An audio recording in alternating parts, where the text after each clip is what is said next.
Hoy concluimos el ciclo de conferencias dedicado a batallas de la Edad Media y con el ciclo de conferencias cerramos también un círculo o un ciclo que comenzó en la primera de ellas y no por casualidad empezamos con ella y terminamos con Constantinopla, con la batalla de Yarmuk en el año 636 después de Cristo. Recordarán que en esa batalla se libró por aquí el ejército islámico, una nueva fe militante salida de lo profundo de Arabia, arrolló al imperio bizantino, destruyó al imperio sasánida y llevó la frontera de Bizancio, del imperio romano de Oriente, a esta línea.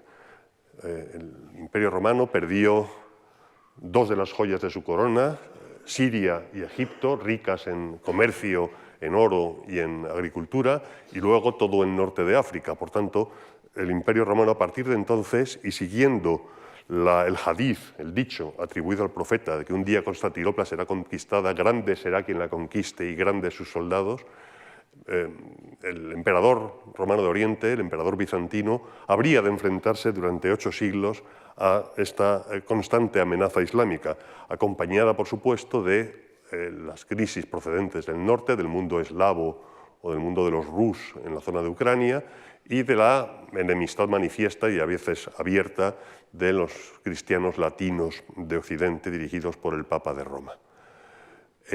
Constantinopla, que no cayó tras Yarmuk, muy poco después el general Muavilla, que sería luego el primer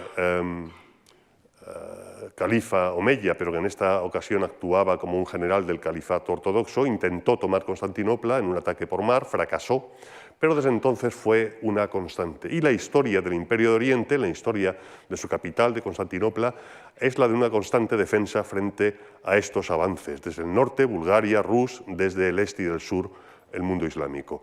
Al califato ortodoxo y luego al califato omeya le seguiría la presión turca selyúcida, turcos originarios de Asia Central, pero con la fe islámica igual de fuerte, igual de agresiva que la de sus ancestros. Tras la batalla de Manzikert en 1071, el Imperio de Oriente perdió Anatolia, perdió las llanuras ricas y las fuentes de tropas que suponía el territorio anatólico, y luego llegaría, después de la batalla de Jatín, lo comentábamos también en una conferencia anterior, la Cuarta Cruzada y cómo Venecia desvió el objetivo de la cruzada y en lugar de dirigirse al Próximo Oriente, se saqueó Constantinopla, el famoso saco de 1204, tal lo cual el Imperio de Oriente desapareció, sustituido por un imperio latino de corte feudal, aunque sobrevivieron unos principados, el Imperio de Nicea, el Despotado de Epiro, el Imperio de Trebisonda, que eventualmente, y con los paleólogos, recuperaría el Imperio de Oriente, pero ya reducido solamente a lo que está aquí en color malva, en color morado, y un imperio ya quebrado, su espinazo, no por los islámicos, no por los turcos, no por los búlgaros, sino por los venecianos y los cruzados que saquearon concienzudamente Constantinopla en 1204. Aún así, tras su reconstitución en 1261, este imperio bizantino perduró, este imperio romano de Oriente, y no fue exactamente abandonado, como se ha dicho, ante el avance turco, en este caso ya los turcos otomanos, una nueva oleada del Islam que se aprestaba a cruzar el Bósforo y a penetrar en los Balcanes. Hubo a lo largo de finales del siglo XIII y del siglo XIV una serie de cruzadas húngaras y alemanas dirigidas desde el reino de Buda, pero todas ellas fueron derrotadas estrepitosamente en Nicópolis, en Varna en 1444, en Kosovo en 1448, es decir, muy poquitos años antes de la caída definitiva de Constantinopla. Esto significó que la ayuda cristiana por tierra no iba a llegar cuando llegó el asalto definitivo de Mehmed II de los turcos otomanos. De hecho, es posible que solo debido a las invasiones o los ataques de Tamerlán o de Timur, procedente del Asia Central y que entretuvo a los turcos otomanos en Anatolia durante varias décadas, gracias a que los turcos también tenían sus problemas en su frontera oriental, Bizancio, Constantinopla, el Imperio de Oriente, no cayó antes a mediados del siglo XIV o principios del siglo XV. Pero lo cierto y verdad es que en este largo proceso que comenzó en Yarmouk con el Islam ortodoxo, que siguió con los omeyas, continuó con los selyúcidas, perduró con los otomanos, llegó a que en 1450, 3 años antes del episodio que nos centra hoy, el imperio bizantino, el imperio romano de Oriente, se centraba en un pequeño sector de la península donde está Constantinopla, algún trozo de la costa del Mar de Mármara, alguna región en el Peloponeso, el Despotado de Morea, mientras que buena parte de sus antiguas posesiones insulares estaban en manos de los bizantinos, en verde, en manos de los caballeros de San Juan, en azul, en manos de los genoveses, buena parte de las islas del Egeo, y el Imperio Otomano no solamente había ocupado Anatolia, sino algo que no suele tenerse en cuenta y es fundamental, buena parte de los Balcanes, hasta el Danubio, eran parte del Imperio Turco. De manera que el ataque a Constantinopla no vino de Asia. El ataque a Constantinopla de 1453 vino de Adrianópolis, de la que hablábamos hace unos años, un lugar estratégico en la frontera con Bulgaria, vino del oeste, porque el Imperio Turco ya abrazaba por todos lados los restos escuálidos de lo que había sido el poderoso Imperio Romano de Oriente. Peloponeso, Morea, no sería capaz de ayudar. Y sin embargo, ¿cómo pudo sobrevivir? Igual que Roma, a lo largo de todo el Imperio Romano, no estuvo realmente amenazada de destrucción o de toma entre el siglo II a.C. y el siglo V, hasta el saqueo de Alarico. Realmente Roma nunca estuvo amenazada y nunca cayó. Constantinopla fue objeto de muchísimos asedios. Entre el 626 y 1453, la caída final, sufrió hasta 24 asedios importantes, 19 de ellos fallidos y 5 de ellos con éxito. Lo atacaron los califatos ortodoxos y omeya y luego los turcos, es decir, desde Oriente el Islam. Desde el norte, en los Balcanes, los búlgaros y los rus atacaron en numerosas ocasiones y siempre fracasaron, al igual que los árabes omeyas y los turcos casi siempre.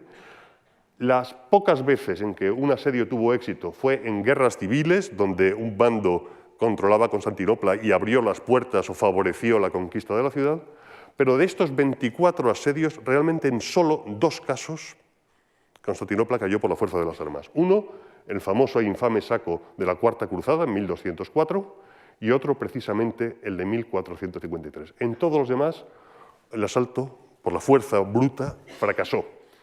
Desde el punto de vista cronológico, entre el siglo VII después de Cristo y 1453, mediados del siglo XV, encontramos asedios islámicos de los califatos ortodoxo y omeya en el siglo VII y en el VIII, y otomanos ya a finales del XIV y en el siglo XV. Solamente este, el de la flechita más larga, tuvo éxito. Todos los demás fueron fracasos.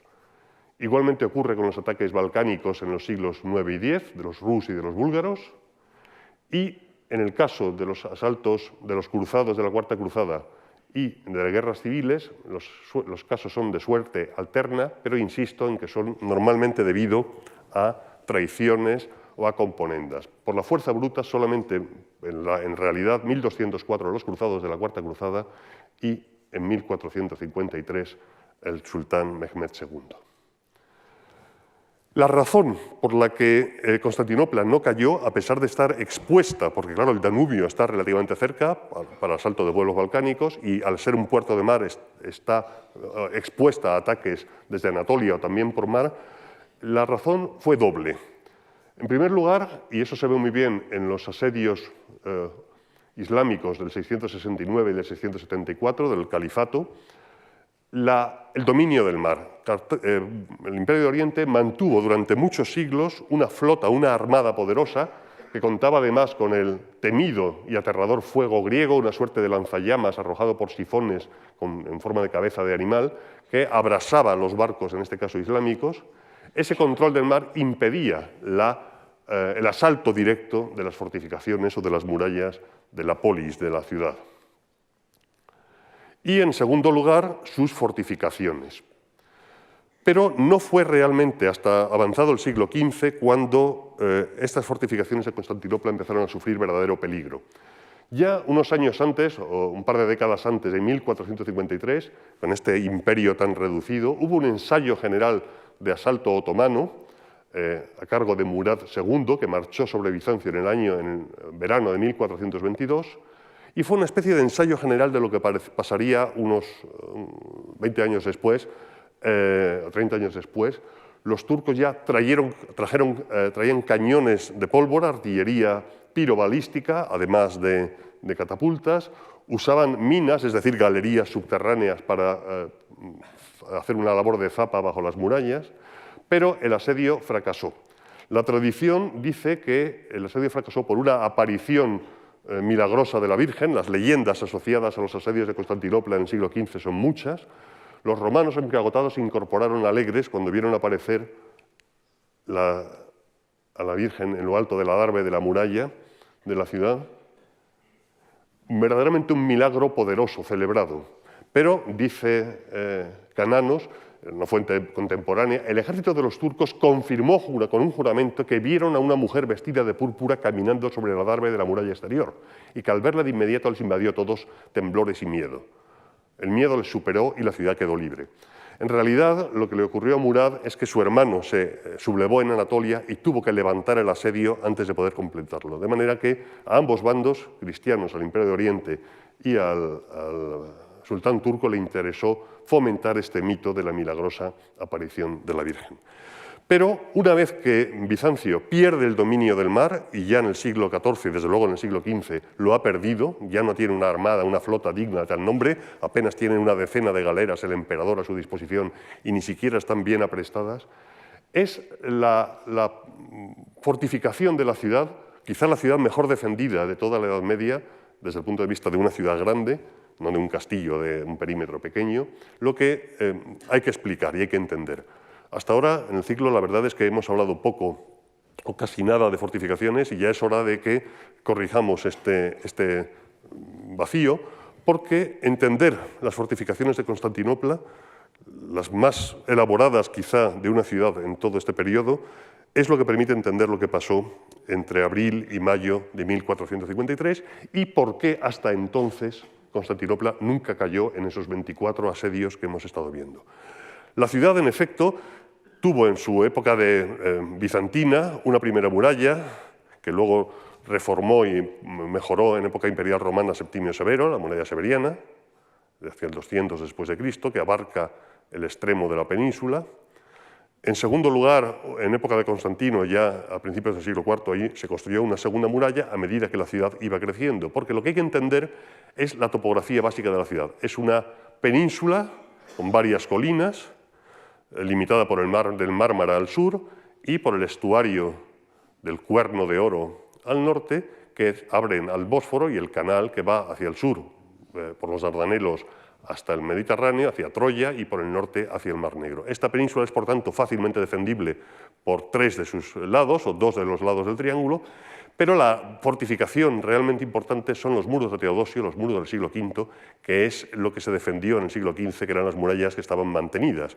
Este muro era la defensa principal de la ciudad, junto con los muros de la costa, del Cuerno de Oro y de la Propóntide, del mar de Mármara, porque las murallas de Constantino y de Septimio Severo estaban abandonadas.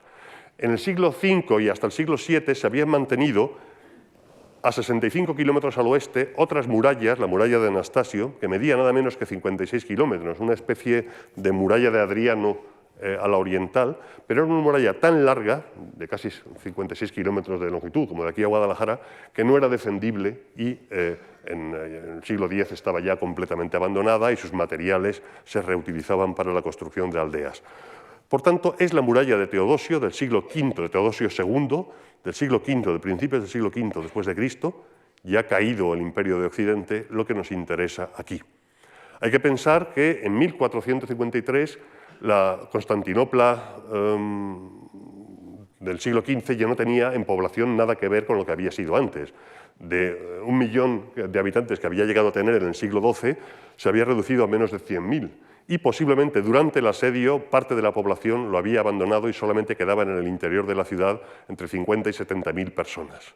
Además, buena parte del recinto interior de la ciudad había sido abandonada, estaba en ruinas y en realidad lo que había era una serie de aldeas separadas entre sí por muros, por vallas y grandes espacios abiertos cultivados al interior del muro teodosiano, de este muro de aquí.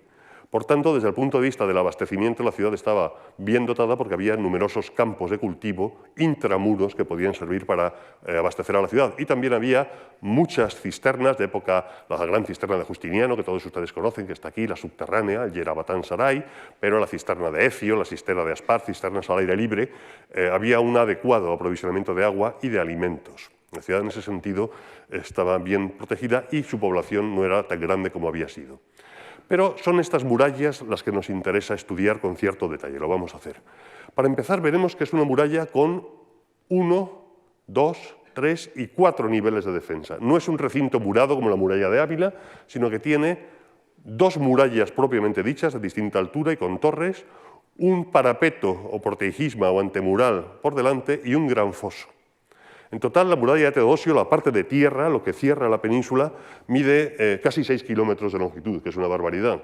Pero si añadimos la muralla marítima del Cuerno de Oro y del Mar de Mármara, llegamos a un perímetro de casi 20 kilómetros, lo cual nos da una pista de que hace falta una guarnición importante para protegerla.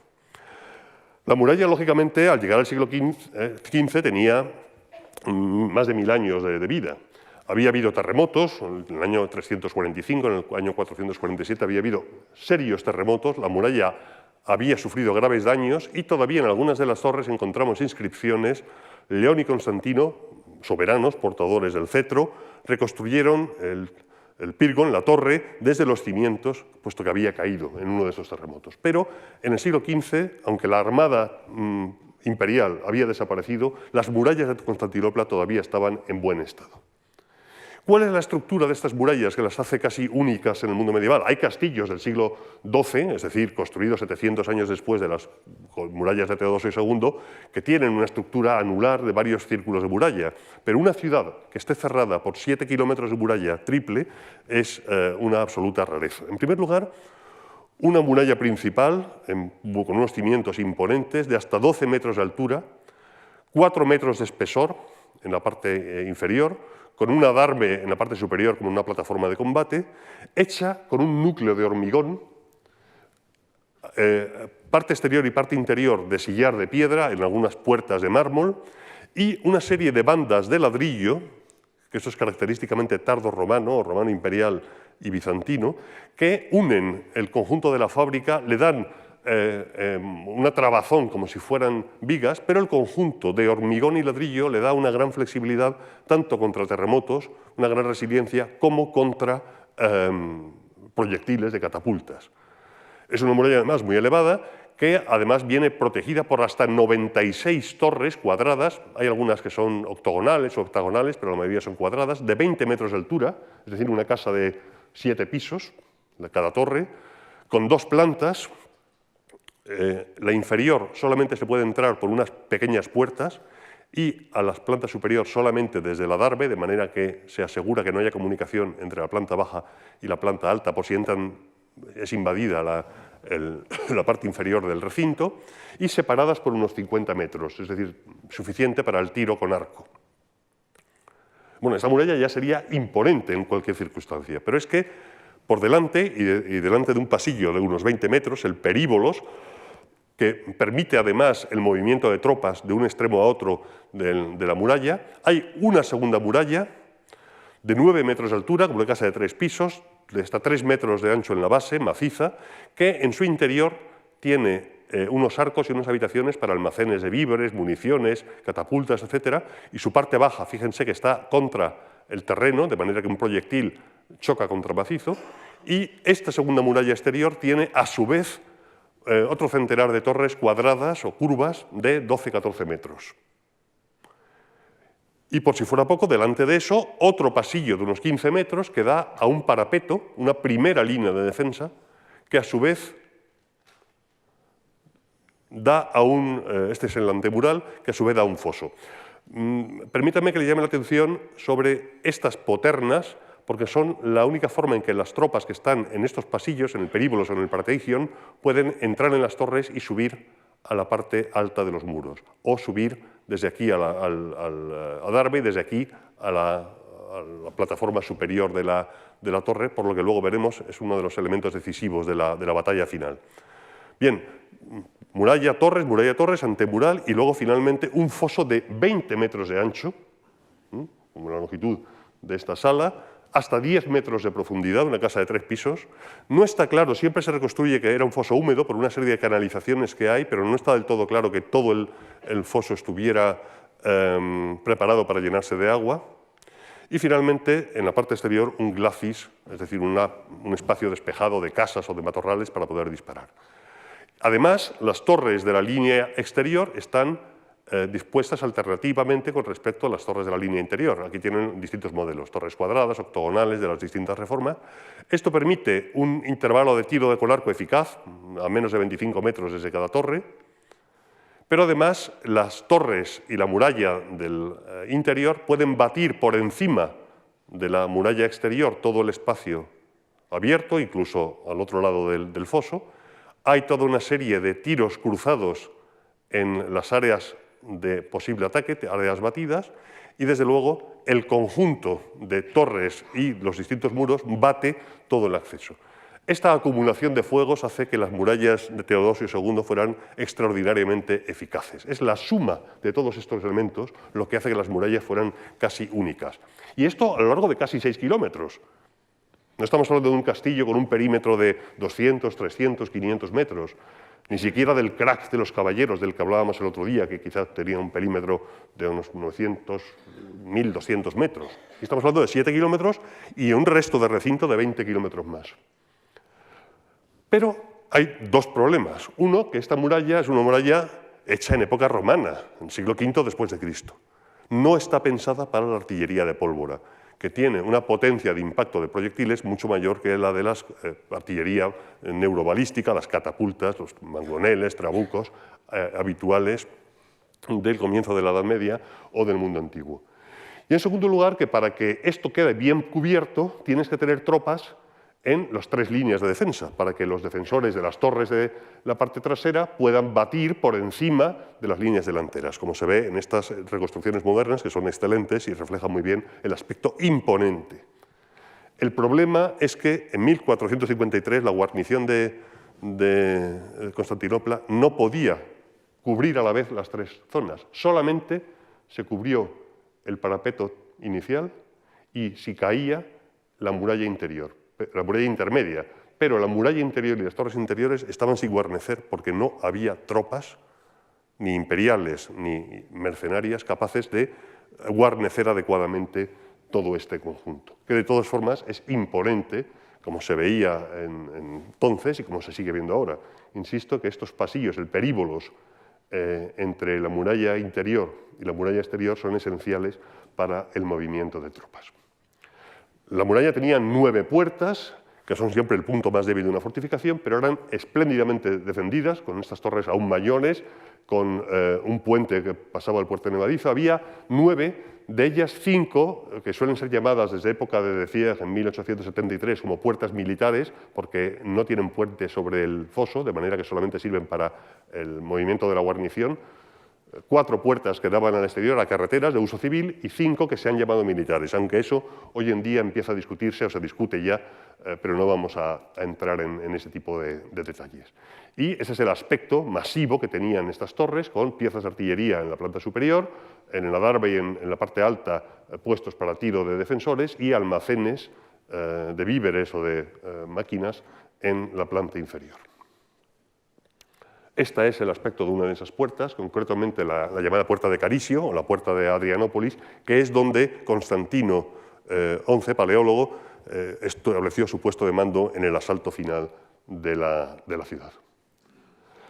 Pero claro, me podrán decir ustedes, bueno, pues si las murallas son tan sólidas en este sector, ¿por qué no atacar por mar? Porque efectivamente las murallas del Mar de Mármara y las del Cuerno de Oro eran mucho menos potentes.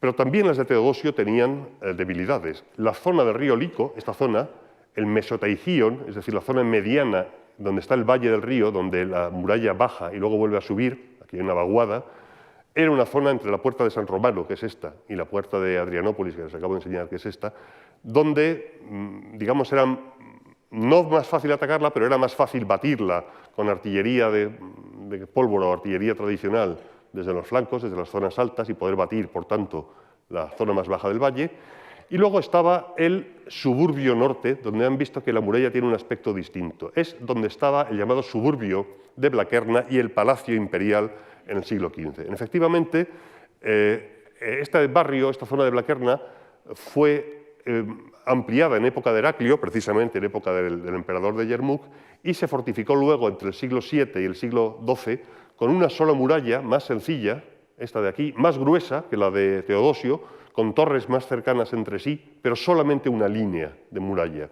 sin segunda línea, sin parapeto y sin foso. Y por tanto era una posible zona débil. Y este punto de aquí, que es el Palacio Imperial, el Palacio de los Porfirogénetas, este punto de aquí es donde algunos investigadores piensan que estaba una de las poternas, la Quercoporta, de la que les pido que se acuerden dentro de 20 minutos o media hora cuando estemos hablando del asalto final. Por tanto, había dos zonas más débiles, el Mesotigion y Blaquerna, que es justo por donde, adelanto acontecimientos, entraron los turcos en el asedio de 1453. Pero, obviamente, había otros 15 kilómetros largos de muro a lo largo del perímetro marítimo, 12 metros de altura, tantas puertas, 188 torres en la zona del sur, otras 110 torres, las cifras asustan, pero no es ahora lo que nos interesa. Tenían este aspecto.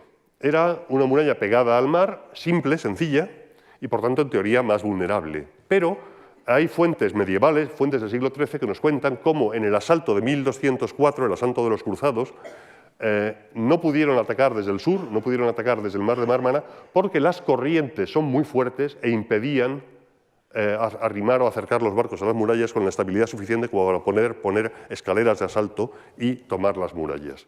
Por tanto, el otro punto débil de la ciudad, si por aquí por mar es difícil, es por el Cuerno de Oro, donde no hay tanta corriente y donde la muralla es también una muralla sencilla y menos potente que la del lado de tierra.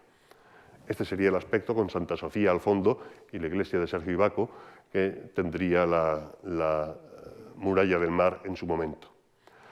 Pero para proteger precisamente el eslabón más débil, los bizantinos ya desde el siglo VIII, es decir, desde la época en que los visigodos estaban siendo derrotados por los musulmanes en España, aquí, en este punto, se trazó una defensa que era básicamente entre dos torres, la torre de San Eugenio, la torre de Eugenio de San Demetrio aquí y el Castellion en el otro lado del estuario, una cadena que se conserva en la imagen en grabados o en miniaturas antiguas y parte de cuyos restos se conservan hoy en el Museo de Estambul, una cadena que se fue reparando, se fue sustituyendo, pero que seguía existiendo en 1453 y que impedía a cualquier atacante entrar en el estuario. Por tanto, protegía la muralla por esta parte y permitía que la guarnición se concentrara en la zona de tierra o en las zonas más amenazadas. Una última observación que debe hacer es que, por supuesto, al otro lado del Cuerno de Oro, aquí está un barrio con estatus de extraterritorialidad concedido ya hacía mucho tiempo, en el siglo XV, a los genoveses, el barrio de Pera o el barrio de Gálata, característico por la llamada Torre Gálata, una torre del siglo XIV. Aquí tenemos el Cuerno de Oro, esta es Constantinopla, este es el barrio de Pera, aquí está el Castellion, que no era del parte de Gálata y que comunicaba con la cadena con Eugenio, con la torre de San Demetrio, y esto es el barrio extraterritorial que mantuvo una difícil neutralidad durante el asedio musulmán de 1453. Bien, pues nos hemos entretenido porque era verdaderamente importante entender las fortificaciones de Constantinopla para comprender su resistencia durante tantos siglos y también su resistencia en el asedio de 1453. Hemos llegado también, en una rapidísima evolución histórica, a la situación del imperio, prácticamente inexistente, en 1450. En efecto, los turcos, que habían partido de un pequeño núcleo anatolio en el siglo XIV, después de sustituir a los selyúcidas, se fueron expandiendo a una serie de batallas, algunas victoriosas, otras derrotadas, como por ejemplo Bayaceto contra Tamerlán en 1402, pero al llegar al principios del siglo XV, habían llegado a la línea del Danubio, habían contenido a los húngaros y en Kosovo, en Nicópolis y en Varna habían aplastado a las cruzadas que podían defender Constantinopla. Aislada así el último reducto, la última ciudad reducto del imperio, esta es la situación. Este es el Imperio Otomano, Valaquia y Serbia no están en condiciones de ayudar, el despotado de Morea dependiente en teoría de Bizancio, como también el imperio de Trebisonda, que es un imperio diminuto, no van a poder ayudar. Tesalónica va a ser enmascarada también por los musulmanes y además será en esta época estar en manos de Venecia, de manera que Constantinopla está expuesta a un ataque por tierra desde el oeste, sin necesidad de cruzar con grandes ejércitos un paso marítimo que siempre es más arriesgado. El responsable del asalto y de la conquista final de Constantinopla, la única victoria sobre la ciudad que consiguieron los otomanos o el mundo islámico a lo largo de 800 años, desde la batalla de Yarmouk, la primera de nuestro ciclo, es Mehmed II, que tenemos aquí en una miniatura de Gentile Bellini. Hijo de Murad II, de quien hemos hablado hace un minuto. Cuando sube al trono tiene 19 años, es muy joven, está unos años gobernando, pero por intrigas de corte es depuesto, pero está apenas 2 años como sultán, entre 1444 y el 46. Se le envía a un exilio dorado en Magnesia, pero en 1451 ya muere Murad II y con 21 años se hace con el poder definitivamente. En este periodo ha sufrido la influencia bastante rigorista de su tutor, el sufí, Ahmed Sommadin, que desde muy joven le ha inculcado la necesidad de tomar Constantinopla, que era tenida por imposible para los ejércitos otomanos, selyúcidas o islámicos desde hacía siglos, pero desde su ascenso al trono en 1451 está decidido Mehmed a convertirse en el emperador de Roma.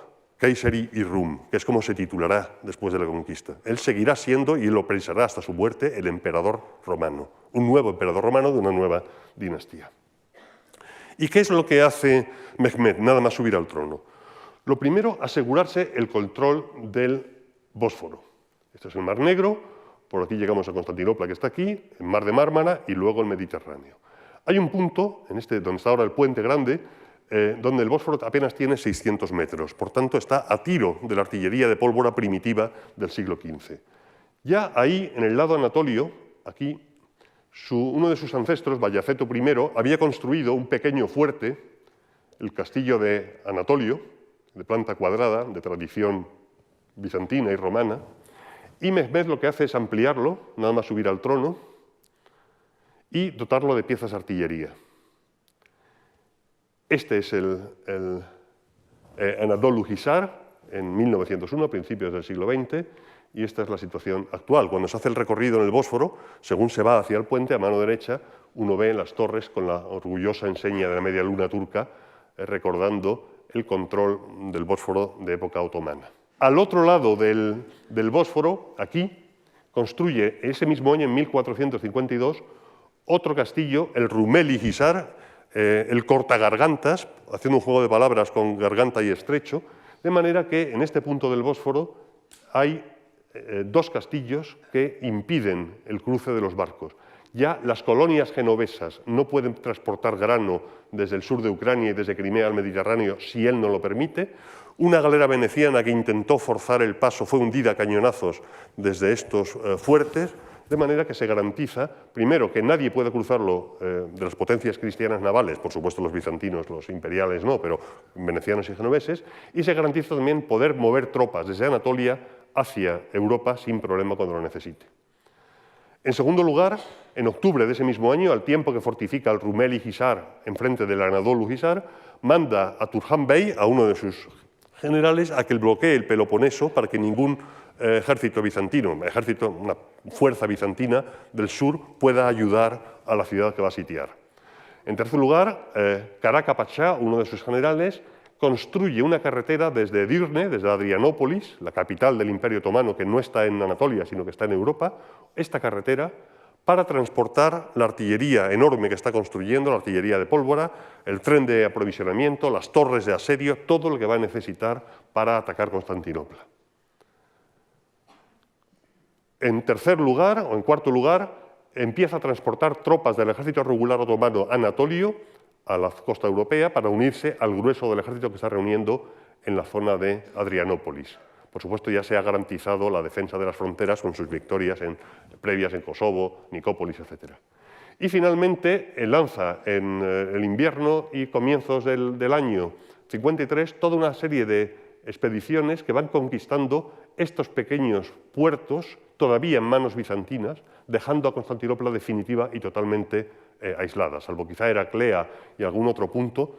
Todos los enclaves bizantinos que restaban, esta es la línea de la frontera del imperio en este momento, son capturados. De manera que en abril del año 53, en 1453, solamente Constantinopla resiste al invasor. Mientras tanto, Constantino, paleólogo, que ve venir el ataque, manda expediciones navales limitadas para conseguir víveres en la costa, intenta llegar a la zona de los Dardanelos, ya no puede subir hacia el Mar Negro por culpa de los dos castillos, y lo que hace es pedir ayuda a Occidente desesperadamente y ordena, de manera ya verdaderamente desesperada, fundir la plata y el oro de los objetos litúrgicos de las iglesias para poder pagar a los mercenarios genoveses, cretenses, quiotas, etcétera, que están llegando en pequeñas cantidades, 200 de aquí, 400 de allá, 700 como mucho, para poder pagar a estos mercenarios que engorden su magra, su escasísima guarnición imperial. ¿Qué efectivos reúne Mehmed para atacar Constantinopla? Las fuentes son, como de costumbre, fuentes presenciales, gente que estuvo allí, porque tenemos muchas fuentes contemporáneas, testigos presenciales. Pues Ducas habla de 400.000, 300.000 Critóbulo, Francés 262.000, Nicolò Bárbaro 160.000, pero todas estas cifras de entre 160 y 400.000 están groseramente exageradas. Hoy en día se calcula que el ejército, las fuerzas combatientes turcas oscilaban en torno a 80.000 hombres, que es lo que logísticamente se podía mantener en este periodo, y quizá unos 20.000 no combatientes que acamparon aquí, detrás de Pera, a cubierto de bombardeos y a cubierto de vistas. Pero este ejército de 80.000 hombres incluía, por primera vez, lo vamos a ver enseguida, una potente artillería de pólvora contra las que la muralla de Neosio nunca se había diseñado, porque cuando se diseñó la muralla faltaban 700, 800 años para la invención de la artillería de pólvora. Un cuerpo quizá de hasta 10.000 genízaros, que es la tropa de élite de infantería del ejército otomano, enseguida hablamos un poquito de ellos. Unos pocos millares de jinetes de élite de la Casa Real, los jinetes turcos, asociados al sultán. Quizá hasta 10.000 o más jinetes de tipo feudal, spahis, bien armados, pero de poco uso en principio en un asedio, unos 1.500 jinetes serbios cristianos de las zonas vasallas de la Serbia recién dominada, decenas de miles de infantes regulares, más o menos organizados, tanto del área Anatolia, trasladados por mar, cruzando el estrecho, por los 600 metros del estrecho, como europeos, y luego decenas de miles de infantería irregular de muy poco valor militar, pero muy fanáticos y muy agresivos, y muy carne de cañón.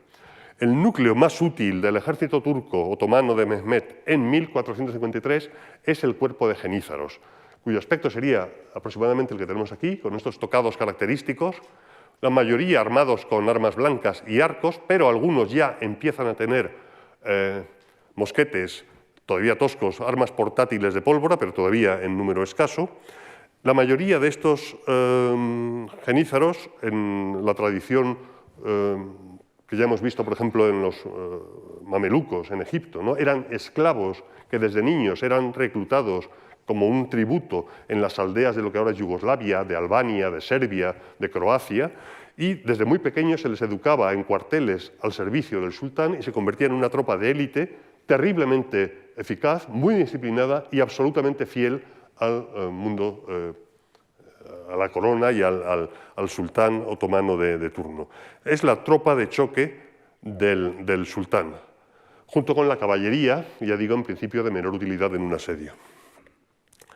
Y luego había tropas regulares y me apetece recordar que a menudo, incluso uno de los mejores libros que existe, traducido además al español, de Runciman, sobre la caída de Constantinopla, que está traducido en español desde hace muchos años, habla de los Bashi Bazuks como tropas irregulares, este tipo de valentones, ¿verdad?, bravucones, absolutamente indisciplinados, muy valientes, pero poco útiles en una batalla campal. Pero, aunque se suele utilizar este término para hablar de las tropas irregulares turcas en Constantinopla en 1453, en realidad eran los azeps o azaps, que eran tropas irregulares también, porque los bashibazuks como tales solamente aparecen en el siglo XVII. Por tanto, la aplicación del término no es exactamente precisa, pero sí su función. Tropas irregulares que sirven como carne de cañón. Aprovecho para decirles que uno de los insultos del capital Haddock, que aparece más en Tintín, Bashibazuk, se refiere precisamente a estos guerreros irregulares otomanos. Aprovecho para explicarlo porque muchas veces sale. Un elemento muy característico y psicológicamente demoledor del ejército otomano son sus bandas de música, que los turcos de hoy dicen que son las primeras bandas de música militar de la historia. Bien, no vamos a entrar en ello, pero las bandas mehter, que son bandas con un sonido atronador de trompetas, címbalos y tambores, fundamentalmente, era algo que ponía de los nervios, y ponía de los nervios en Constantinopla en 1453 a los defensores cristianos, y enardecía a sus propias tropas. Los genízaros asaltaron las murallas de Constantinopla en la madrugada del 28 al 29 de mayo de 1453, envueltos en el sonido atronador de los cañones y de la pólvora, y también de los címbalos, de las trompetas y de los timbales, que quienes hayan en alguna ocasión oído en Bursa, en Anatolia o en la propia Constantinopla estas bandas que rememoran a sus ancestros otomanos, sabrán a lo que me refiero. Te quedan prácticamente sordos y te pillan a menos de 20 o 30 metros de distancia. Y es un elemento que las fuentes contemporáneas recuerdan como psicológicamente demoledoras. Pero el elemento más novedoso del ejército otomano de este momento es que tecnológicamente es uno de los ejércitos más avanzados de Europa, porque es el que tiene una artillería más completa y más desarrollada. La artillería de pólvora, me refiero, artillería neurobalística, de catapultas de todo tipo, se remonta a época romana y mucho antes, pero la artillería de pólvora, que se está usando en la península ibérica por Castilla y también por los reinos andalusíes, se está usando en Europa, ya empieza a haber algunos mosquetones, pero Mehmed concentra hasta 70 cañones de distintos calibres, algunos de ellos verdaderamente inmensos. Este es ligeramente posterior y estaba precisamente en el Rumeli Hisar, en uno de esos castillos que cerra el Bósforo, y su último uso en combate fue nada más y nada menos que en 1807, en plena época napoleónica, cuando unas fragatas británicas intentaron forzar el Bósforo y fueron bombardeadas por estos monstruos que lanzan proyectiles de piedra de 250 kilos de peso, y las memorias de los oficiales de las fragatas británicas cuentan cómo veían venir el proyectil inexorable, monstruo de piedra, que caía sobre sus barcos. No los hundieron, pero sí causaron bastantes muertos. Son piezas fundidas en bronce, la mayoría, otras son de hierro, y son de un calibre inmenso. Hay una leyenda, pero si non è vero ben trovato, porque hay suficientes elementos como para pensar que tiene una base histórica, de un fundidor, de un experto en fundir cañones, llamado Orbán, de origen húngaro, que se acercó a Constantinopla poco antes del asedio a ofrecer sus servicios al emperador para defender la ciudad. El emperador no podía pagarle y le despidió con gran pesar, de manera que este ingeniero húngaro se fue a ver a Mehmed, le dijo lo mismo y Mehmed inmediatamente le contrató por 4 veces la cantidad que pedía. Prueba de la boyante finanza turca en comparación con la languideciente economía imperial. El caso es que Urbán le fundió al emperador hasta 2 cañones, Basílica era uno de ellos, con un tubo de más de 8 metros de longitud, muchas toneladas de peso, que lanzaba proyectiles de 300 kilos, a una distancia de más de 1 kilómetro, con una potencia incomparable en ningún otro tipo de catapulta existente en el momento. De hecho, para transportarlo hasta Constantinopla hizo falta esa carretera que antes hemos visto que el sultán ordenó preparar para poder trasladar el tren de asedio, una carretera acondicionada. El problema es que estos cañones no son móviles, es decir, se asentaban sobre el suelo, sobre unas plataformas de madera y unas cuñas traseras, y una vez colocados eran muy difíciles de apuntar, es decir, disparaban solamente en línea recta, su cadencia de tiro era muy lenta, un disparo a lo mejor cada 15, 20, 25, 30 minutos, el cañón se calentaba con facilidad por la enorme cantidad de pólvora que tenía que cargarse, y por tanto podía lanzar pocos proyectiles al día. Pero cuando lo hacía, si impactaba de frente contra una muralla de tradición romana, como la de Teodosio II, podía causar graves daños. De hecho, el aspecto que podía tener, este es un cañón posterior ya, es el cañón del Zar, un siglo posterior, pero para que se hagan una idea del calibre y del tamaño con las personas que hay alrededor. Este es un cañón que está en Moscú, en el Kremlin. De hecho, cuentan las fuentes, creo que es Ducas, dice, se hizo anuncio público cuando se probó el cañón en Adrianópolis, en Edirne, para avisar a todos de que se iba a disparar el cañón de Urbán, del ruido poderoso y atronador que haría, de modo que nadie ensordeciera al oír el trueno por sorpresa o alguna mujer abortara. Y finalmente, aparte del ejército de tierra y la artillería de pólvora, la naciente armada otomana. Hemos visto que el emperador apenas podía reunir una docena de galeras, la mayoría de ellas sin armar, y en cambio Mehmed pudo reunir una importante flota. De nuevo, las fuentes exageran. Frances habla de 430 barcos, Leonardo de Quíos 250. Hoy se calcula, a través de datos de distintas fuentes, fundamentalmente otomanas, turcas, que se construyó una flota de 110 veleros para la ocasión, incluyendo 70 galeras del tipo de las occidentales, venecianas, genovesas, imperiales, pero también bergantines más pequeños, 25 de ellos, aparte de transportes para cruzar las tropas de un lado al otro del Bósforo. Pero el mundo otomano todavía no son marinos expertos como lo serían un siglo después, en época de Solimán el Magnífico o en la batalla de Lepanto, en 1571. Están naciendo al mundo del control del mar, pero desde luego son muy superiores al imperio, de manera que Constantinopla va a quedar aislada por mar.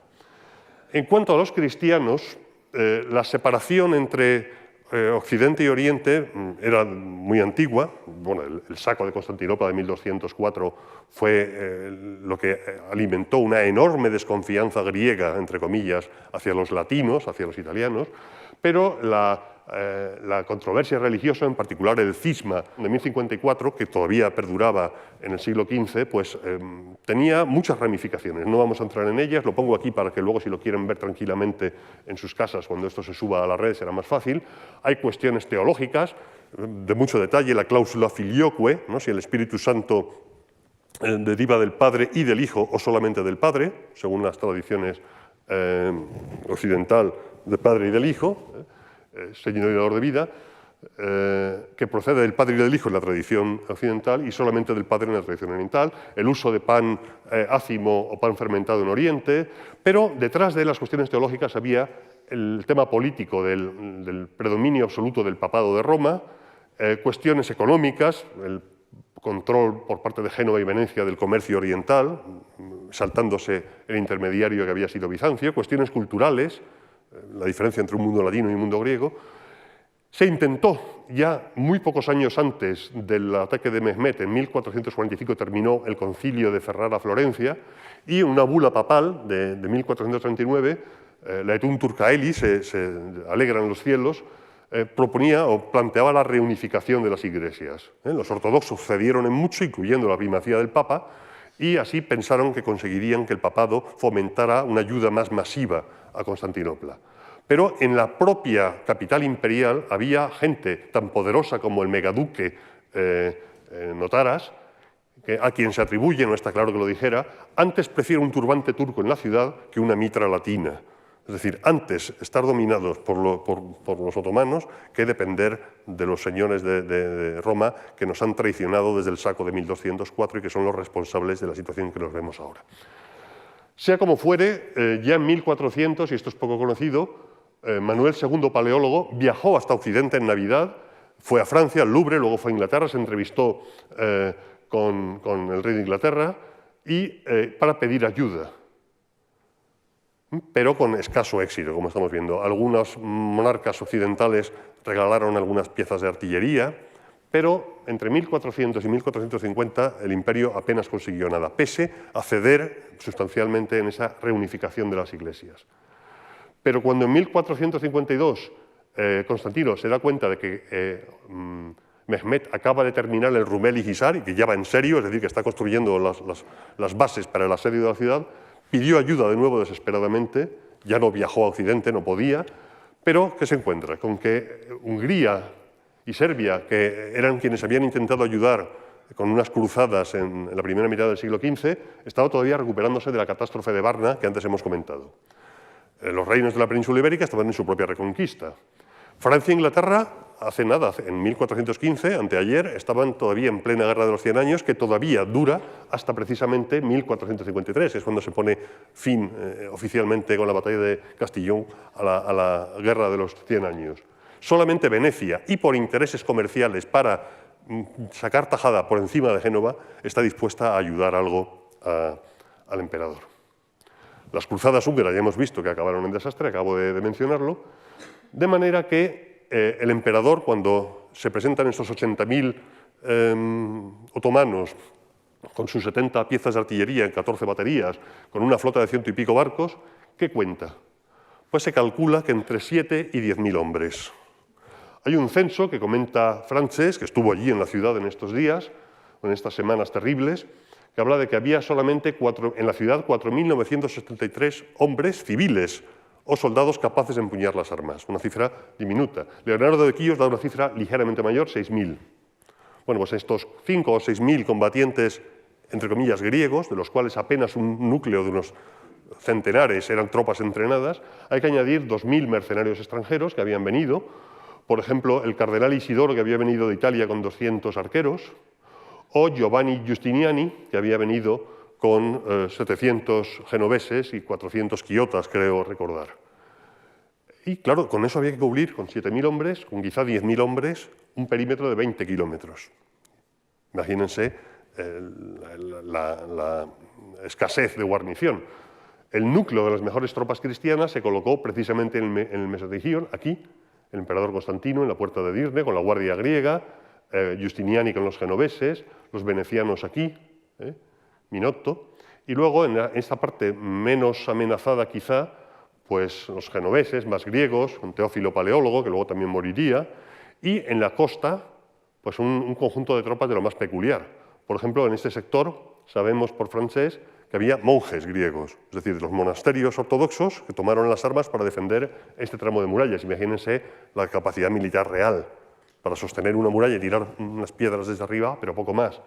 Aquí, entre los puertos del sur, desertores turcos, al mando del príncipe Orhan, 600 turcos que sabían que si les capturaban los otomanos de Mehmed iban a ser empalados o desollados vivos, o en fin, alguna perrería les iban a hacer, de manera que lucharían hasta la muerte, pero el emperador les colocó en el otro extremo de la ciudad porque no se acababa de fiar de que, ya que habían desertado una vez, no volvieron a desertar. Aquí, el cónsul catalán, el cardenal Isidoro con 200 hombres que había venido, con 200 arqueros, es decir, contingentes muy pequeños, aquí unos cretenses en unas torres, y los marinos de los barcos genoveses, pues a lo largo de esta línea, pero la densidad de tropas es diminuta. Y los barcos asediados pues no tienen capacidad para levantar la barrera y salir a intentar atacar a los... Hay apenas 26 barcos, hay 10 imperiales en mal estado, 8 galeras venecianas, 5 genovesas, que además se odian entre sí, no pueden combatir juntos, una catalana, en fin... no hay manera de que sean una fuerza combatiente, de manera que los marinos desembarcan y guarnecen la muralla del Cuerno de Oro. Y en cuanto a la artillería imperial, pues había quedado totalmente desfasada, es decir, en comparación con la turca estaban piezas pequeñas, mal mantenidas, y además, como dice Leonardo de Quíos, los cañones más grandes debían permanecer en silencio por miedo a dañar con las vibraciones nuestros propios muros. Los muros no eran muros modernos preparados para artillería y, por tanto, las piezas de mayor calibre no podían disparar. Había falconetes que disparaban metralla, 5 o 10 proyectiles a la vez del tamaño de una nuez, que podían atravesar hasta 3 personas armadas con escudos o con corazas una detrás de otra, pero su número era escaso. Y con estos mimbres comenzó el asedio. Hay numerosas, no vamos a entrar en ello porque perderíamos mucho tiempo, numerosas fuentes contemporáneas, presenciales incluso, tanto y sobre todo desde el lado cristiano, algunos desde el lado de Pera, genoveses, algunos estuvieron en la ciudad y sobrevivieron después de caer cautivos, y también algunas fuentes musulmanas, como Turzunbeg, o el tutor de Mehmed, o incluso un bizantino, Miguel Critóbulo, que escribió una versión pro-otomana de los hechos dedicada a Mehmed. De hecho, no voy a entrar en ello, pero para que vean que esto es más complicado de lo que parece, esto es un estudio reciente de Filipides y Gená, que es el libro más importante que hay ahora, pesa casi 1 kilo, sobre el asedio de Constantinopla, el estudio de fuentes, cómo la mayoría de las fuentes del siglo XVI que tratan del asedio derivan por enlaces más o menos firmes de solamente dos fuentes primitivas. Una carta del obispo Leonardo Giustiniani, el de los 200 arqueros, al Papa, explicando lo que había pasado, y un texto anónimo que quizás sea del almirante veneciano que defendía el cuerno de oro. Y estas son la cadena de fuentes para entender lo que se transmite, lo que es verdad, lo que es mentira. Incluso se han identificado dos textos que, por ejemplo, Runciman creía que eran auténticos. La Crónica Mayor de Francés en realidad es de un tal Macario Meliseno del siglo XVI, que debe estar por aquí. Aquí está el pseudo francés, Macario Meliseno, o el Rigerio, que ha resultado ser un cortesano francés del siglo XVI. El caso es que a principios de abril el sultán se planta delante de Constantinopla. Y aquí hay que entender que un asedio medieval o antiguo es ante todo una dinámica de ingenios y de acciones. Acción-respuesta. Construyo una torre de asedio, intento derribarla. Construyo una galería subterránea, intento inundarla. Intento romper la cadena del barco, pues la protejo. Entonces cruzo los barcos por tierra. Es decir, es toda una serie de acciones contra reacciones que es ante todo una prueba de ingenios y de voluntades. Y luego los asedios tienen una peculiaridad, y es que duran semanas o incluso meses. Y se genera una dinámica de perversa, típicamente militar, de guerra, de una tendencia a una mayor crueldad. En todo caso, los defensores en los medios materiales tenían una guarnición escasa, una nula posibilidad de auxilio, aunque hasta el final pensaron que recibirían ayuda casi milagrosamente, no tenían problema de abastecimiento, porque la ciudad tenía agua y tenía víveres, y eran demasiados pocos como para gastar toda la munición que tenían y todas las armas, y las fortificaciones eran espléndidas. Por tanto, desde el punto de vista material, tenían algunas posibilidades de resistir si los otomanos perdían coraje o perdían fe. Y desde el punto de vista moral, la fe cristiana, hoy en día somos descreídos, pero ellos creían en los milagros, creían en la Virgen, en la odejitría, y tenían confianza en sus medios técnicos, en sus armaduras, sobre todo los mercenarios genoveses, y dudaban, pero hasta el final pensaron que recibirían ayuda. Mientras tanto, los atacantes tenían una abrumadora superioridad numérica, no tenían que preocuparse de otro enemigo, contaban con todos los medios de asedio y abastecimiento necesarios, porque el sultán los había preparado, tenían una fe tan sólida en Alá como lo tenían los cristianos en su Dios, y tenían su propia confianza en sus medios técnicos, sobre todo en la artillería, y en la impunidad de que nadie iba a venir en socorro de la ciudad. Así que el 2 de abril comenzó la fase primera del asedio, que se centró en ataques por tierra en este sector. Hubo una renuncia absoluta a atacar por la zona del Mar de Mármara e intentos de tomar el Cuerno de Oro superando la barrera de la cadena para poder atacar la ciudad también por este lado, hacer una pinza entre un ataque anfibio y el ataque por tierra. El 2 de abril se cierra el puerto, los venecianos cierran el puerto con la cadena, los imperiales. El sultán, el mismo día o 2 días después, planta enfrente del río Licos, al otro lado de la muralla, su tienda de mando, y se construyen las primeras baterías de artillería enfrente de las murallas teodosianas. El 7 de abril, 6-7 de abril, comienzan los primeros bombardeos, y para el 18 de abril ya hay primeros asaltos de tanteo. Se abren algunas brechas, pero los bizantinos, los imperiales, consiguen quemar las torres de asalto, y un asalto verdaderamente masivo lanzado en la zona del Mesoteigion, es decir, la zona del río Licus, fracasa estrepitosamente. Incluso se habla de que participaron hasta 30.000 hombres. Y se produce el 20 de abril un consejo de guerra importante en el que uno de los visires, Jalil Pasha, que luego sería ejecutado, en el fondo Mehmed le odiaba porque era el que había forzado su primera abdicación en época de Murad, Jalil Pasha le aconseja que abandone el asedio, pero Akşemseddin, su tutor, presiona para que continúe y Mehmed le hace caso. Y por fin, el 21 de abril, los cañones turcos abren en la puerta de San Romano la primera brecha. Enseguida hablaremos de esto de las brechas. Claro, en las ilustraciones, que son muy bonitas y son muy espectaculares, vemos cómo los cañones han hecho estas brechas enormes en los muros. En realidad piensan que con estas piezas colocadas a ras de suelo se podría batir y perforar el primer parapeto rellenar el foso con los escombros y, como mucho, como se ve aquí, batir la muralla exterior y dejar al descubierto los arcos interiores. ¿Se acuerdan que antes se lo he descrito con cuidado? Y poder intentar entrar por esta brecha. Pero esta brecha da a la siguiente muralla de 6 metros de espesor y los cañones jamás van a poder batirla. Es decir, las reconstrucciones que muestren la destrucción de la muralla interior, salvo algún desmochamiento de una torre interior, no son realistas, porque precisamente el diseño de la fortificación impedía que incluso los cañones de pólvora pudieran perforar la muralla interior después de atravesar el parapeto exterior y la muralla exterior. En todo caso, el bombardeo es muy lento porque los cañones llevan mucho tiempo cargarlos, se recalientan, hacen falta toneladas de pólvora para lanzar cada bolaño de piedra. Además, los cañones como el de Orbán, de proyectiles de 250 a 300 kilos, son los menos, la mayoría son piezas más pequeñas, que se usan para despejar los adarves y los parapetos y las almenas. Los primeros ataques fracasan. Pero mientras esto está pasando en tierra, y con cierto desaliento por parte otomana, se produce la lucha por el Cuerno de Oro. Ya hemos visto antes, acuérdense, que en época anterior, en época omeya o en época selyúcida, la marina imperial y el uso del fuego griego, un precedente de la artillería, en este caso artillería lanzallamas, había impedido los ataques marinos. En este caso no existe una flota imperial capaz de impedir el ataque turco, solamente está la cadena que antes veíamos.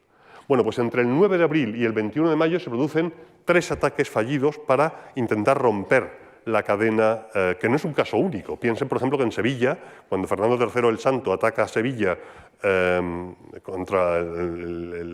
1248 contra los almohades, el río está también cerrado por una cadena. Lo que pasa es que el almirante Bonifaz, como buen vasco, rompe la cadena embistiendo con barcos reforzados en su proa, barcos castellanos del norte, habituados a los mares del norte y, por tanto, más sólidas que las galeras y los bergantines mediterráneos. Además, para colmo, el 20 de abril, mientras está habiendo problemas en tierra y no consiguen romper las líneas imperiales y las murallas aguantan, porque además, al ser tan lento el proceso de recarga de los cañones, a los bizantinos les da tiempo a reforzar las murallas, a reconstruir las brechas entre golpe y golpe de proyectil, con lo cual es una tarea inagotable por parte de unos y por parte de otros. Pero encima de todo esto, el 20 de abril, 4 barcos, 3 genoveses y un bizantino, entran en el mar del Bósforo y delante del almirante turco, Baltoglu, se cuelan y mediante una mejor maniobrabilidad, es decir, son marineros más hábiles que los otomanos, y en una lucha desesperada consiguen colarse en el puerto, la cadena se baja, cruzan y dejan con un palmo de narices a los 100 y pico barcos otomanos. El sultán está furioso, acusa de cobardía y de traición al sultán, le va a ejecutar, pero finalmente le convencen de que no, de que ha luchado con valentía, y lo que hace es destituirle y se lo entrega a los genízaros para que le den 100 latigazos y le quita todas sus tierras, toda su riqueza y se queda con ellas, por supuesto. Así se las gasta el joven sultán de 21 años con sus almirantes cuando fracasan, ¿no? Para animar a los otros, que dicen los franceses. De manera que al día siguiente Mehmed da una orden, que es ese juego de ingenios y de decisiones que les comentaba antes. Ya que no pueden forzar la cadena y ya que son barcos poco marineros y no podemos llevarlos por mar, los llevamos por tierra. Y haciendo un recorrido desde la bahía de Besicas hasta el Cuerno de Oro, no por aquí que hay un acantilado muy grande, sino por una desembocadura y luego un recorrido que se puede hacer, se trasladan hasta 70 barcos turcos por tierra. Ojo, no esto de los cómics, ¿verdad?, estos barcos enormes, estas galeras, más bien este tipo de bergantines, que es sobre carreteras de rodillos y con las velas desplegadas. Cuentan las fuentes que desde Constantinopla se veía la cima de los mástiles aquí. Constantinopla está aquí está Santa Sofía, ¿lo ven? Estamos rodeándolo, el Cuerno de Oro está aquí. Pues los barcos subieron y 70 bergantines y alguna galera pequeña se colaron en el Cuerno de Oro. De manera que los defensores, que ya tenían bastante con cubrir la muralla de tierra, ahora tenían que defender también la muralla del lado del Cuerno de Oro. Y efectivamente, desde los barcos y desde pontones, los turcos, esto espera, esta es la Torre Gálata, comienzan a bombardear a los defensores venecianos que controlan este sector. Los bizantinos, entonces, ataque por mar, cadena. Como la cadena no funciona, cruzo por tierra a los barcos.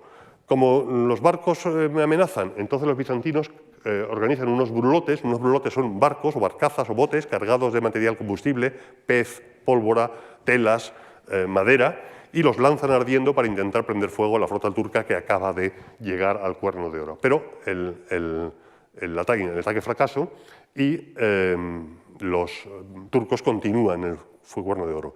En ese momento, unos días después, el 3 de mayo, un pequeño barco veneciano, camuflado como turco, aprovechando la confusión un amanecer, sale del Cuerno de Oro y sale a buscar ayuda, a ver si hay un ejército cruzado o una flota que venga a rescatar la ciudad. Todavía hay esperanza un 3 de mayo, es decir, llevan un mes de asedio exactamente.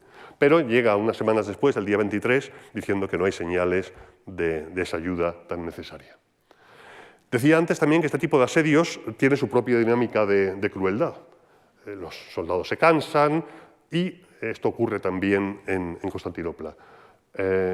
Por ejemplo, en el ataque del 28 de abril, algunos de los marinos italianos que habían lanzado los brulotes ardiendo para prender fuego a los barcos turcos se tiran al agua y van nadando, pero están más cerca, van hacia el lado de Pera o hacia el lado norte del Cuerno de Oro, son capturados por los turcos y son empalados, uno detrás de otro, los 40, al otro lado, a la vista de la ciudad, para que los imperiales vean lo que va a ocurrir con todos. Resultado, los bizantinos, para demostrar que no les impresiona nada, cogen a los 260 prisioneros turcos que tienen y los ejecutan en las murallas, tirándolos los cuerpos por encima de la muralla a la vista de los turcos del otro lado. Eso no ayuda, ¿verdad?, a establecer unas relaciones de amistad y colaboración fructífera, características de los pueblos que se tratan de manera civilizada. El caso es que es la guerra total, es decir, a partir de ahora ya, de finales de abril, ya no va a haber piedad, principios de mayo. Los bombardeos turcos sobre el puerto hunden un barco genovés el 5 de mayo y a principios de mayo vuelve a haber una serie de 3 asaltos, de nuevo con torres de asedio, en esta magnífica ilustración de Daniel Cabrera Peña, uno de nuestros mejores ilustradores, pero de nuevo el asalto rechazado, las torres de asedio son quemadas y de nuevo en un consejo de guerra al máximo nivel, el sultán vuelve a consultar, dudando después de tantos ataques fallidos, vuelve a consultar a sus generales qué hacer. Y de nuevo, Jalil Pachá, el que le había fastidiado toda su juventud, pide la retirada. Luego, al final, Mehmed, cuando consigue la victoria, la ejecuta, también para dejar claro lo que opina de los derrotistas, mientras que Zaganos Pachá, que es uno de sus generales más agresivos, se lleva el gato al agua, convence al al sultán de que debe continuar. Estamos a 21 de mayo, faltan 8 días para la caída de la ciudad, porque a partir de aquí los acontecimientos se precipitan. Esto es lo que me refería yo antes cuando hablo de las exageraciones en las ilustraciones, que pueden parecer muy realistas, y las murallas están perfectamente hechas, con el parapeto aquí, la primera línea, la segunda línea, pero esta brecha jamás se produjo. Se produjo brechas en la muralla exterior, pero jamás se llegó a perforar la muralla interior, la muralla principal de la ciudad. También hay muchos errores en las ilustraciones, y conviene decirlo, con las distancias. Es decir, las bombardas turcas y los falcones debieron colocarse a bastantes cientos de metros, los cañones más pesados de la línea de la ciudad. No tan cerca como aparece en algunas ilustraciones que comprimen los espacios para dar mayor dramatismo a las escenas. Y no solamente hay guerra en el Cuerno de Oro, brulotes, barcos por tierra, no solamente hay bombardeos constantes de artillería que van desgastando la moral y la resistencia de los defensores, que están exhaustos porque se les bombardea día y noche, hay 10 turcos por cada defensor, también hay una guerra subterránea, una guerra de ratas. Los turcos construyen una serie de galerías subterráneas, se llaman minas, con zapadores, que son mineros serbios, es decir, mineros de origen serbio, de las minas de Serbia, que se traen para excavar galerías subterráneas, hacer cámaras bajo las torres de la muralla de Constantinopla, llenarla de pólvora y hacerlas estallar y, de paso, al hacerlo, derrumbar la muralla, o bien simplemente hacer una caverna subterránea, llenarla de madera, prenderle fuego a la bóveda, a la caverna que se ha creado, y que al ceder el terreno se hunda la torre. Y hay toda una guerra, independiente de la guerra en superficie, una guerra subterránea de minas y contraminas. Es decir, los defensores también tienen gente experta, ingenieros, que oyen los golpes, pueden determinar por dónde están excavando los mineros serbios desde el exterior, pasando por debajo del foso, y los defensores excavan contraminas, es decir, galerías desde el interior, para sorprender a los mineros y acabar con ellos bajo tierra, en la oscuridad, el polvo asfixiante, el calor de estas galerías. Hay varios intentos, en total los otomanos hicieron 14 minas, una en la puerta de Carisia, que fue abandonada porque la roca era demasiado dura, otra en la puerta Caligaria, que fue destruida por una contramina. Luego, en una salida, los bizantinos consiguieron capturar a algunos oficiales turcos y les torturaron para que les confesara dónde estaban las otras minas, en la zona de Blaquerna, y consiguieron destruirlas. Es decir, que toda esta guerra espantosa bajo tierra, una guerra literalmente persona a persona, quedó en nada porque los turcos no consiguieron hacer ceder las murallas. Pero el desenlace se acercaba rápidamente. El 22 de mayo hubo un eclipse de luna, un eclipse parcial, que se consideró un negro presagio por parte de los imperiales que veían en la luna un viejo símbolo de la ciudad. Pero es que al día siguiente, bueno, unos días después, el día 4, se vio en lo alto de la cúpula de Santa Sofía, en lo alto de la cúpula donde había una cruz, había una niebla espantosa que cubría toda la ciudad, a veces en el Bósforo hay unas neblinas tremendas, y se vio una especie de fuego de San Telmo, unas luces que revoloteaban en torno a la parte alta de la cúpula y de repente las luces salieron despedidas hacia el cielo. Y se interpretó en la ciudad, lo dice Miguel Critóbulo, esto, la luz que se vio, indicaba la partida del Espíritu Santo y su abandono completo de la ciudad, porque la divinidad se esconde en la nube y aparece y de nuevo desaparece. Los ánimos el 26 de mayo pues no eran los mejores en el interior de la ciudad, sobre todo porque el 26 de mayo había rumores de un ejército de socorro que se demostraron inciertos. De hecho, Ismail Bey entró a negociar, dicen las fuentes, aunque no está del todo claro, con Constantino. Constantino se negó a rendirse y llegó el fin. El 27 de mayo llegó un par de barcos venecianos, que no recuerdo que eran dos, para anunciar que no habría ayuda, que definitivamente Constantinopla estaba sola, su mísera guarnición y su emperador, el último emperador romano, estaban solos y abandonados. Occidente no les iba a apoyar más. El 28 de mayo, Mehmed dio descanso a todo su ejército, mientras se establecían preparativos. El bombardeo continuaba, ya había 2 o 3 brechas practicables en la muralla, en el parapeto y en la muralla exterior de la ciudad, y se celebró en Santa Sofía una última liturgia. Y qué ironía, dice Runciman, que hace mucho escarnio de esta escena, la última liturgia que se celebró jamás en la basílica en la iglesia de Santa Sofía de la Sabiduría Divina fue una liturgia conjunta. Por una vez, ortodoxos y latinos, papistas y patriarcales se juntaron para rezar juntos a un mismo Dios, sabiendo que sería la última vez que iban a poder hacerlo. Si esa unión se hubiera producido antes, quizá otra cosa, dice Runciman, hubiera pasado. Es la última liturgia unitaria en Constantinopla. Y así llegó el momento decisivo. En la madrugada, todavía de noche cerrada, del 28 al 29 de mayo de 1453, esas bandas horrísonas de genízaros de Mehmed sonaron con sus címbalos atronando, por encima incluso del ruido de los cañones, y oleada tras oleada de turcos se lanzaron contra las brechas en las murallas. Hubo 2 ataques principales, uno en la zona del río, aquí, en la zona de la quinta puerta militar y la puerta de Edirne, de Adrianópolis, donde estaba el emperador, con 2 ataques secundarios o varios ataques secundarios en otros puntos para impedir que la menguada guarnición ya agotada pudiera acudir al punto de mayor peligro, y un segundo ataque por tierra y también desde la zona del Cuerno de Oro, donde se había construido un puente de pontones cruzándolo aquí para comunicar las 2 orillas, prueba de la eficacia de la ingeniería turca, en la zona más débil de las murallas de Blaquernae, la zona del palacio del porfirogéneto, del nacido en Pórfido. Ya digo, era en las horas oscuras del amanecer, antes del amanecer de esa noche. Y el asalto a estas brechas se produjo por oleadas. Mehmed, que ya actúa como un táctico experto, sabe que se la está jugando. Si este último asalto fracasa, ya no va a tener un ejército con moral para seguir el asedio. Es decir, Constantinopla todavía se puede salvar. Y lo que hace es lanzar una serie de oleadas de asalto.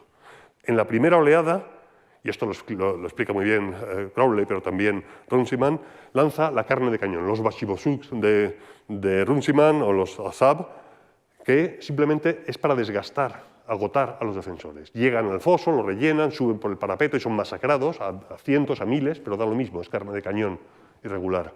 Son muy entusiastas en el ataque, se desmoralizan rápidamente, pero consiguen que durante un par de horas los pocos defensores, los genoveses, los quiotas, los griegos, se desgasten, se cansen, sufran bajas. Todavía no ha amanecido.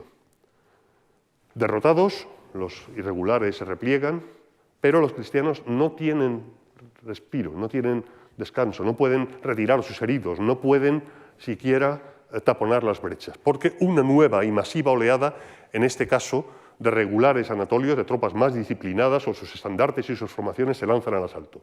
De hecho, 300 de ellos llegan a entrar por la puerta de San Romano, llegan a forzar la primera muralla, pero en la zona de la puerta, pero son rechazados. Pero ya han llegado un poco más lejos que la primera oleada. Pero son rechazados.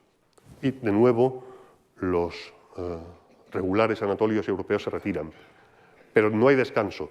Al sonido de los tambores, de los címbalos, de las trompetas, ahora a paso gimnástico, disciplinados, ordenados, armados y bien protegidos con armaduras y escudos, llegan la tropa de élite del sultán, los genízaros.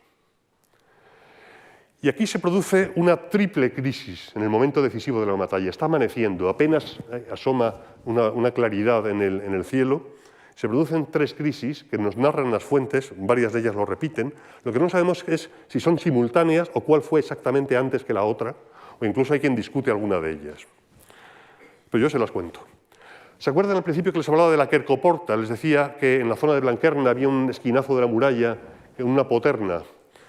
Nadie sabe exactamente esta Quercoporta, que juega un papel decisivo, según Ducas, según una fuente presencial en el asalto, cuál era. Pero se trataba de una poterna, de una puerta pequeñita, que permitía el acceso desde los períbolos o del parteigion, es decir, desde las pasarelas, desde los pasillos o plataformas de movimiento de tropas, a las torres, y desde ahí a la parte interior de la muralla y de ahí a lo alto de las torres.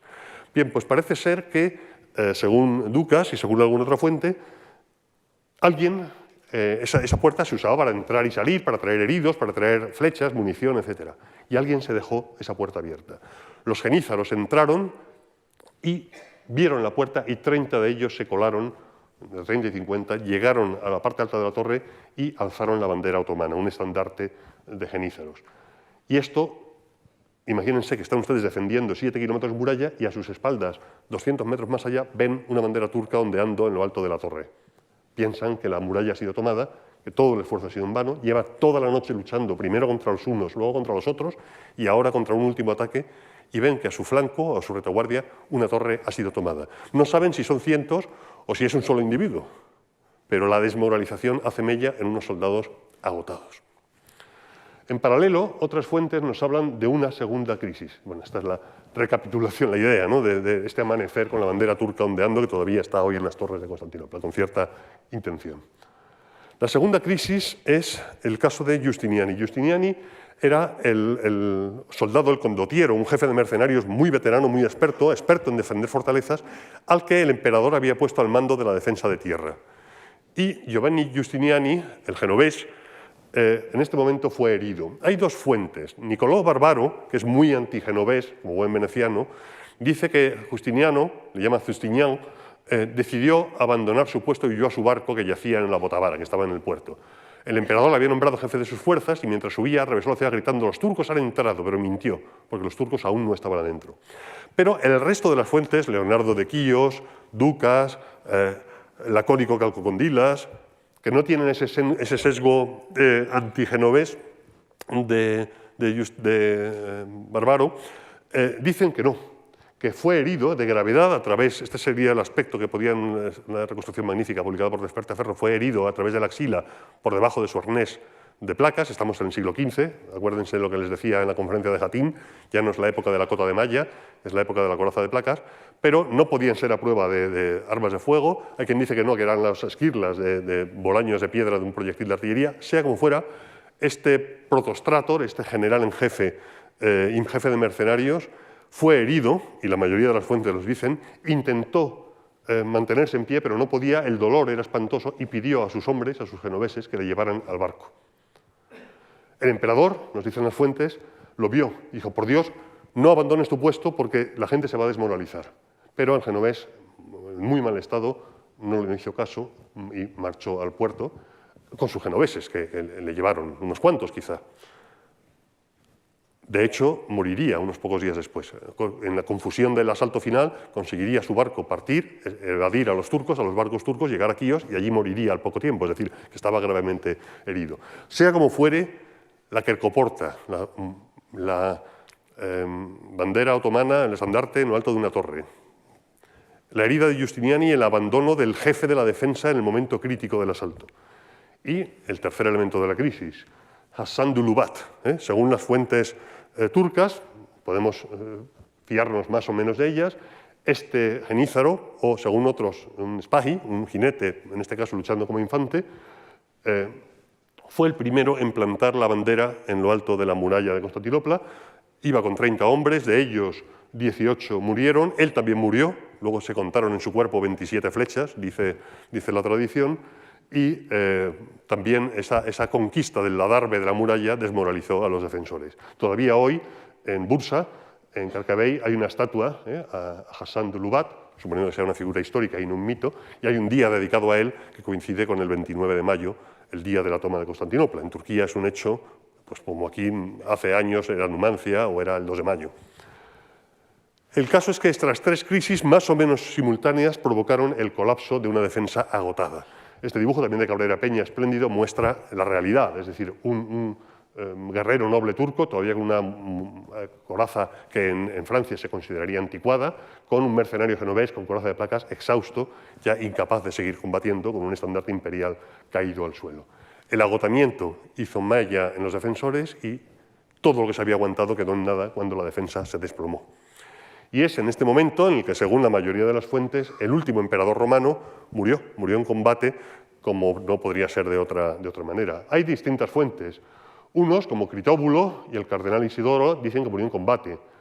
Leonardo de Quíos dice que pidió a sus soldados que le mataran, los soldados a sus propios hombres, que no quería caer prisionero de Mehmed. Los soldados no se atrevieron y entonces, en la confusión, fue aplastado por la muchedumbre de soldados que huían. Nicolò Barbaro, que es uno de los más fiables, porque hizo un diario de la campaña desde su barco, un cirujano, un médico culto, dice que nadie lo sabe. Unos decían que el emperador se había ahorcado, también es complicado, en la mitad del caos buscar una cuerda y ahorcarse. Otros que había muerto en combate. Es decir, hay tradiciones distintas que quieren ensalzar o despreciar al emperador. Lo mismo dice Tetaldi, unos dicen que murió aplastado, otros que murió luchando. Pero según la tradición que Runciman y otros han seguido, y que es la que representa esta escultura del emperador armado con una armadura de escamas oriental, marchando al combate, en una tradición que es la que muchos han seguido, y que si no era Vero e ben trovato, Constantino, paleólogo, acompañado de sus fieles Teófilo, paleólogo, su primo, Juan Dálmata, y, como no, un español, un Quijote, don Francisco de Toledo. Según la tradición, transmitida por algunas fuentes, este era un español que se presentó en Constantinopla como refuerzo. Llegan los 200 quiotas, los 400 bizantinos, arqueros genoveses, los cretenses y el español. Que dijo, bueno, el Pérez Juliá estaba con sus catalanes, pero eran los habitantes de los barrios de Constantinopla, los comerciantes. Este no, este era un noble que juraba y perjuraba que él era primo del emperador, primo lejano. Y que murió luchando con él en las murallas en el momento final del asalto. En realidad, hoy en día, como somos unos descreídos, las últimas investigaciones ya no le consideran una figura histórica. Hay una serie de detalles en las fuentes, sobre todo francés, que dice que era conocido como el Aquiles español, que mencionan a este personaje y al resto de las fuentes no.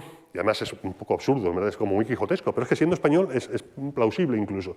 Pero el caso es que Francisco de Toledo, para la crítica actual, es un personaje mítico que Francés se inventó porque después del asedio de Constantinopla fue liberado, marchó a Nápoles y allí entró al servicio o bajo el patrocinio de nobles españoles. Y entonces en su crónica del asedio introduce un español para darle el toque español. Recuerdo un poco la famosa película de 55 días en Pekín, ¿se acuerdan? Que como se rodó en España, pues sale el cónsul español con un cierto protagonismo que en realidad los españoles en esa guerra en China no tuvieron. Pero si non è vero, è ben trovato, y así se lo cuento yo. De hecho, hay leyendas sobre el final de Constantinopla, muchas leyendas. Una de ellas es que al llegar a la Puerta Áurea, una de las puertas de la ciudad en su vida, unos ángeles convirtieron al emperador en mármol y lo enterraron debajo de la Puerta Áurea, que era la puerta más importante de Constantinopla, la puerta ceremonial, y que ahí debajo está esperando la reconquista cristiana, y que por eso los turcos tapiaron, dice la leyenda, la puerta. Bueno, pues es una historia más. Hay muchas leyendas. También cuenta la leyenda que en el momento que los turcos reventaron las puertas de Santa Sofía, cuando entraron en la ciudad, los últimos sacerdotes que estaban celebrando la liturgia, con las custodias, penetraron en las paredes como si fueran fantasmas y se emparedaron dentro de las paredes esperando el momento en que Santa Sofía vuelva a ser iglesia. En todo caso, con el colapso en la zona de la Puerta de Edirne y la Puerta Romana, los turcos se desparramaron por toda la ciudad, una ciudad inmensa, vacía en buena parte, asaltando las aldeas, llegando al puerto. Los venecianos y los genoveses que pudieron montaron en sus barcos y huyeron, algunos lo consiguieron, muchos no, y comenzó el saqueo. Era la ley de la guerra, no es nada raro. El sultán había concedido que si se tomaba la ciudad por asalto y no había una rendición, los vencedores tenían el derecho de saquear durante 3 días, y así lo hicieron. Tursun Beg, una fuente otomana, tras haber derrotado por completo al enemigo, los soldados comenzaron el saqueo. Esclavizaron a jóvenes y doncellas, tomaron los vasos de oro y todo lo valioso del palacio imperial y las casas de los ricos. Cada tienda de campaña del campamento rebosaba de chicos guapos y de mujeres hermosas. Y Leonardo de Quíos, desde el otro extremo, todas las riquezas y el botín fueron llevados a su campamento y hasta 60.000 cristianos esclavizados. Difícil porque supondría más población de la que realmente había en Constantinopla en este momento. Las cruces que coronaban las cubiertas o muros de las iglesias arrancadas, pisoteadas. Mujeres violadas, vírgenes desfloradas, los jóvenes forzados a tomar parte o a ser objeto de obscenidades vergonzosas. Esto les encanta a las fuentes cristianas. Al cabo de 3 días, el emperador ordenó el cese del saqueo y donde habían entrado tropas irregulares y saqueados, entraron ya las formaciones de genízaros y las formaciones de espagis en perfecto orden por la puerta de Edirne y se celebró en la primera ceremonia musulmana en Santa Sofía, convertida en mezquita, se cesó el saqueo y una de las primeras medidas del sultán fue nombrar un nuevo patriarca ortodoxo de Constantinopla, un patriarca Escolario que se había manifestado absolutamente en contra de la unificación con la corona con el papado, en el concilio de Florencia Ferrara, es decir, era uno de estos intransigentes, y le pone Mehmed en el puesto de patriarca precisamente para volver a separar Oriente de Occidente, y él se hace nombrar Kaiseri Rum, César de los romanos, hasta el final de su vida. Al tercer día, dice Francés, el sultán celebró la victoria y publicó una proclama. Los ciudadanos de toda edad que hubieran escapado hasta entonces podrían salir de sus escondites y serían libres. Y los que habían ido huyendo de la ciudad antes del asedio podrían volver y recuperar sus haciendas y sus vidas. Él quería recuperar Constantinopla como una ciudad comercial, una ciudad rica, una ciudad floreciente, la nueva capital de su imperio. Las consecuencias, bueno, pues una vez conquistada Constantinopla, ya unió los dos territorios y en los años sucesivos conquistó Serbia, Bosnia, Morea, por supuesto, el imperio de Trebisonda, es decir, los últimos restos del imperio bizantino, siguió avanzando hacia el Danubio y también hacia el territorio de Siria, expandiendo enormemente su territorio, el territorio turco-otomano. Un imperio, un pueblo que había comenzado con una pequeña zona en el interior de Anatolia hasta 1350, se había expandido a ambos lados del Egeo hacia 1450, que es lo que heredó Mehmed, y a la muerte de Mehmed se había expandido tanto hacia el norte como hacia el sur, hacia las ricas zonas cerealísticas de Crimea, hacia las zonas mineras y cerealísticas de Anatolia, hacia las zonas de Yugoslavia, a la línea del Danubio, y el proceso continuaría así. De hecho, Solimán el Magnífico llegaría ya al Danubio en toda su extensión. También es cierto que se ha hablado, aunque no vamos a entrar en ello, que la caída de Constantinopla hizo que muchísimos sabios griegos huyeran a Italia y fomentaran el desarrollo del humanismo y del Renacimiento en la Italia del siglo XV, pero esa es otra historia. Lo cierto es que en 1683 los turcos, una vez asentados todo su territorio balcánico, estaban asediando Viena. Y este fue el momento álgido de su avance, cuando fueron finalmente detenidos por un ejército coaligado en el que participaron los polacos. Pero eso es otra historia. ¿Podrían ustedes pensar que todo esto que les he contado es una historia del Renacimiento, del final de la Edad Media? Pero para muchos está muy viva. Para muchos está muy viva. Por ejemplo, en Turquía. Hace apenas 2 años, el 10 de julio del año 2020, el gobierno turco, Erdogan, ordenó que la secularización y la conversión de Santa Sofía en museo confesional que había ordenado Kemal Atatürk hace casi un siglo, se revirtiera y Santa Sofía volviera a ser mezquita. Y en una primera oración del viernes, al que se dio la máxima difusión, el directorado, el Diyanet de Asuntos Religiosos, una especie de ministerio de Asuntos Religiosos en Turquía, celebró aquí su gran imán, Mehmet, una ceremonia del rezo, la primera ceremonia del rezo musulmán en casi un siglo, y citaba el hadiz que yo les citaba al comienzo del profeta: un día Constantinopla será conquistada. Esto se retransmitió por televisión, estos son los subtítulos que puso el gobierno turco. Grande será el comandante que la conquiste, Mehmet, y grandes serán sus soldados. Y como en época de Mehmet, de nuevo, los mosaicos cristianos que fueron enyesados, no destruidos por orden de Mehmet para convertir la iglesia en mezquita, tienen que volver a ser cubiertos en las horas de rezo. Y en esta ceremonia, el gran imán, Ali Erbas, que es algo así como el ministro de Asuntos Religiosos, subió en el púlpito y habló precisamente de Mehmet el Conquistador. Aquel hombre que produjo la más avanzada tecnología, los cañones de su época, y consiguió que los barcos se movieran sobre la tierra. Salam, la paz sea para aquel joven y determinado gobernante Mehmet Fatih Sultan Mehmet, Sultán el Conquistador. Le tenga Alá en el paraíso.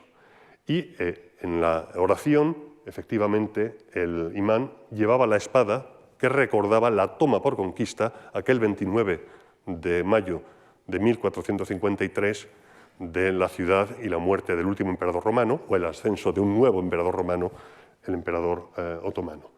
En todo caso, yo voy a terminar leyéndoles la memoria que Miguel Critóbulo, este griego proturco, hizo a Mehmet cuando hizo una crónica del asedio y escribía: por lo tanto, oh poderoso sultán, me he esforzado mucho, pues no fui personalmente testigo de los acontecimientos. Me he esforzado mucho para conocer la verdad de lo que sucedió.